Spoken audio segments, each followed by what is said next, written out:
अखंड भारत। अखंड भारत बना। अखंड भारत की अखंड हम भारत अखंड भारत हो जाएंगे। कैसा था अखंड भारत? अखंड बोलना पड़ता है क्योंकि सब खंड खंड हो गए। अगर अफगानिस्तान, पाकिस्तान, बांग्लादेश, नेपाल, म्यांमार और श्रीलंका सबको मिला लें तो अखंड होगा। क्या लगता है हो जाएगा? पॉसिबल। आपके बूढ़े होने के पहले से आपको वैसे देश टूटे ही हैं, जुड़ने वाले एग्जाम्पल कम ही हैं। अब याद करिए, इंडिया को दो हिस्सों में बांट दिया गया था। Indian civilization, history and culture का एक बड़ा हिस्सा शायद हमेशा के लिए खो गया और फाइनली 1 मिलियन लोग मारे गए। लगभग 83,000 लड़कियां और महिलाएं बलात्कार या अपहरण का शिकार हुई।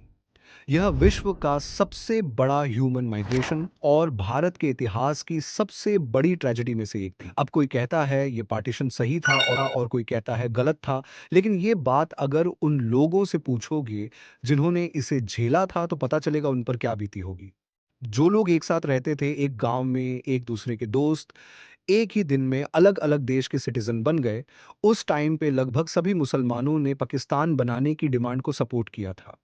तो अगले ही दिन रात में ऐसा क्या बदल गया कि जो यहां रह गए थे उनकी लॉयल्टी पे सवाल न उठाएं? ये सरदार पटेल ने कहा था। वैसे बात तो सही ही है, आप एक दिन पहले एक अलग देश के सपोर्ट में थे और एकदम से यहां के लॉयल हो गए, कैसे? एकदम इन्होंने वक्त बदल दिया, जज्बात बदल दिए, जिंदगी।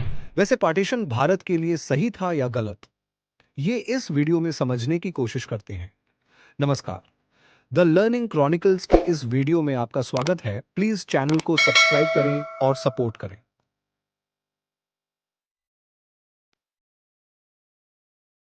अब पार्टीशन को समझने के लिए हमें पार्टीशन से पहले के भारत को समझना होगा। 7वीं शताब्दी तक भारत में इस्लाम का नामो निशान नहीं था।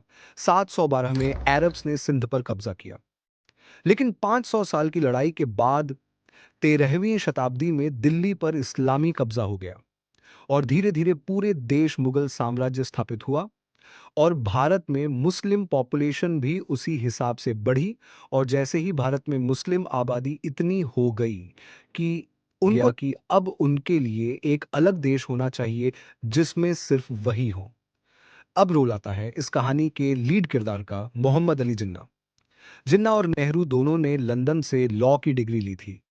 एक अफवाह तो ये भी थी कि एडवीना माउंटबैटन, जो लुइस माउंटबैटन की वाइफ थी, उसका नेहरू और जिन्ना का लव ट्रायंगल था, तो उसने दोनों लवर्स को खुश करने के लिए पाकिस्तान बनवा दिया। लेकिन इस बात में कितनी सच्चाई है ये तो नहीं पता, लेकिन इस कहानी के असली हीरो ये दोनों ही थे, क्योंकि उस समय के प्रोमिनेंट लीडर्स में से मुस्लिम लीग के नेता जिन्ना थे और कांग्रेस पार्टी में गांधी और नेहरू थे। इन तीनों ने ही अंग्रेजी में एजुकेशन ली थी और तीनों पेशे से वकील थे और तीनों की एजुकेशन का कुछ हिस्सा इंग्लैंड में हुआ था। जिन्ना और गांधी दोनों गुजराती थे। वैसे ये दोनों करीबी दोस्त हो सकते थे, लेकिन 1940 के दशक की शुरुआत तक उनके रिलेशन इतने खराब हो चुके थे कि उन्हें एक ही कमरे में बैठने के लिए मुश्किल से ही मनाया जा सकता था। बहस के केंद्र में जिन्ना था, जो पाकिस्तान के क्रिएशन के लिए सबसे ज्यादा रिस्पॉन्सिबल आदमी था।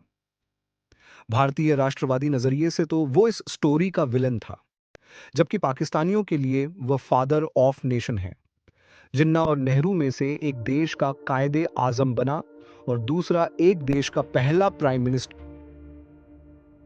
जिन्ना के हिसाब से हिंदू और मुस्लिम दोनों कभी भी एक साथ नहीं रह सकते हैं और 1940 लाहौर अधिवेशन में ऑफिशियली पाकिस्तान की डिमांड भी कर दी।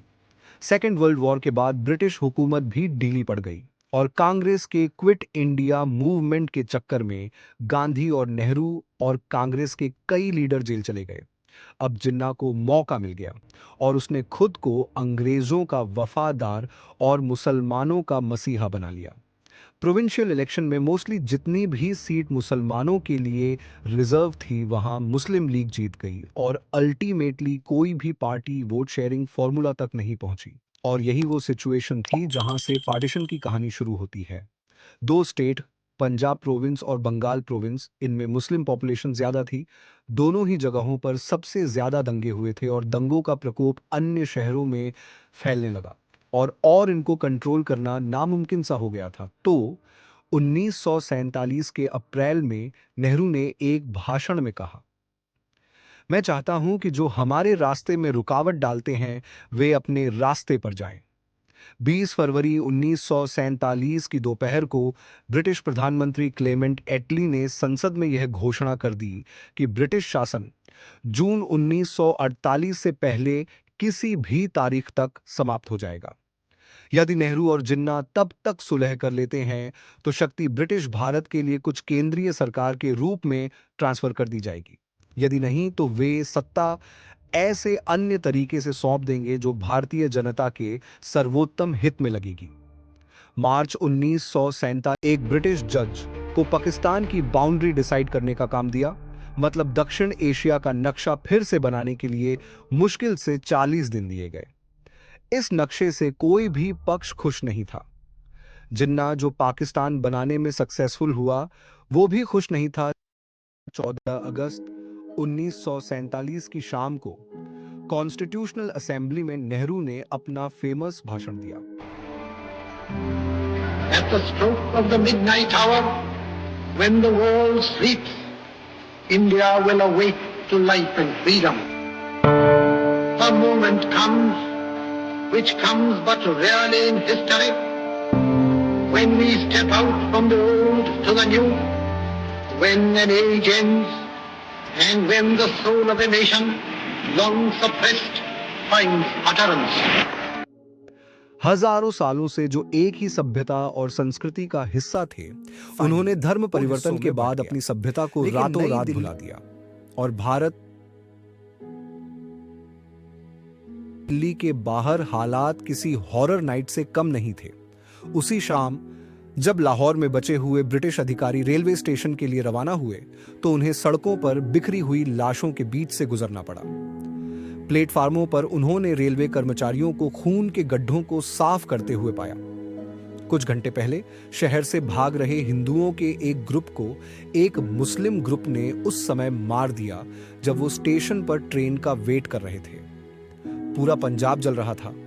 गांव के बाद गांव आग की लपटों में घिरे हुए थे। करीब 10 लाख लोग मारे गए और पता नहीं कितने बेघर हो गए। अब इसे लॉन्ग टर्म में देखा जाए तो पार्टीशन सही था, क्योंकि आज जो पाकिस्तान की हालत है उससे ये बात कंफर्म होती है। फिर भी आप अपनी राय कमेंट में बताएं कि आप पार्टीशन भारत के लिए सही था या गलत। धन्यवाद। आज के लिए इतना ही और ऐसी ही और वीडियोस के सब्सक्राइब करें। Thank you.